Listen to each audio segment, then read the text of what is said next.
I worked in an accounting department at a small business. My boss, Gary, was great and gave us lots of autonomy to get everything done. It was a small business, and over the years, as is common in small businesses, I picked up a number of duties that weren't strictly in my job description but were pretty important.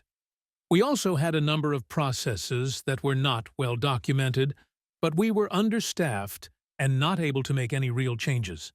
Things overall were pretty good, though, and our work flowed well and everyone was happy. Not everyone, though. Gary's boss, Carl, recently had taken over as president of the company and wanted to slash costs.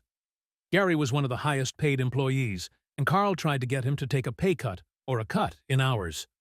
When Gary refused, Carl fired him and shortly replaced him with Matt, who was much less experienced and much less qualified. Around this time, I used my leverage with Carl to get a solid raise. I knew Carl would be looking to replace me soon, like he did Gary, but I was too essential to lose without Gary there either. I figured I had about 6 months, which lined up with about when I was planning to move out of state anyway.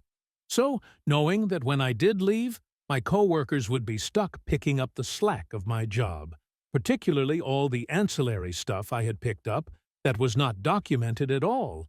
I started writing a detailed manual for my own job when I had time here and there. I didn't really care for Matt or Carl, but I figured it would save my coworkers a lot of stress. Matt was a poor accountant and a worse manager. He was an awful micromanager with no concept of the bigger picture. Pretty quickly, he noticed that I was spending time doing all these other duties, not in my JD. He told me I was only to work on projects he assigned me directly. I tried to point out all the things that would not get done if I didn't do that.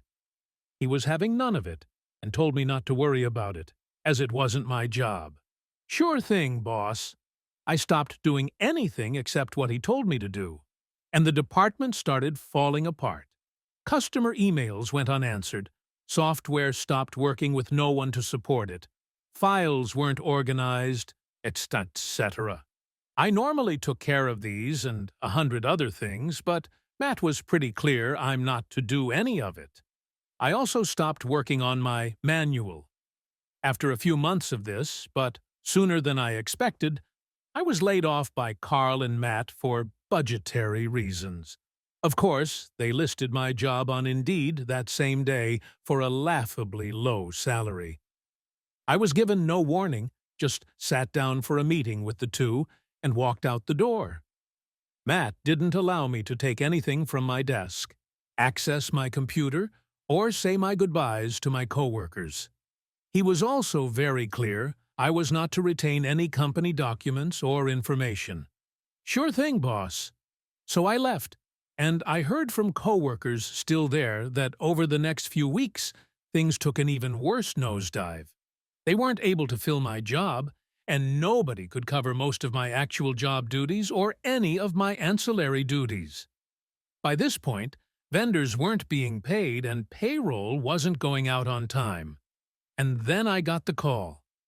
Matt found the file I had left in a conspicuous spot on the network drive. _____, job manual, and processes.zip. It was encrypted. What's in it? Oh, just a draft of all my job duties and everything I was responsible for that I worked on during downtime. Why was it even encrypted? Well, it had a bunch of confidential data and passwords in it, boss. What's the password? Sorry, boss, I don't know. I didn't retain it after leaving, but it's in my files.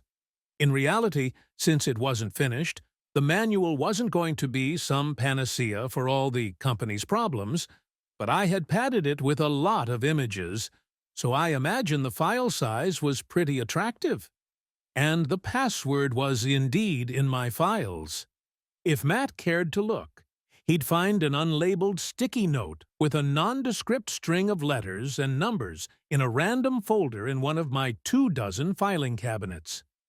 As an epilogue, about 3 months after I talked to Matt, Carl fired him after discovering what a disaster the department had become.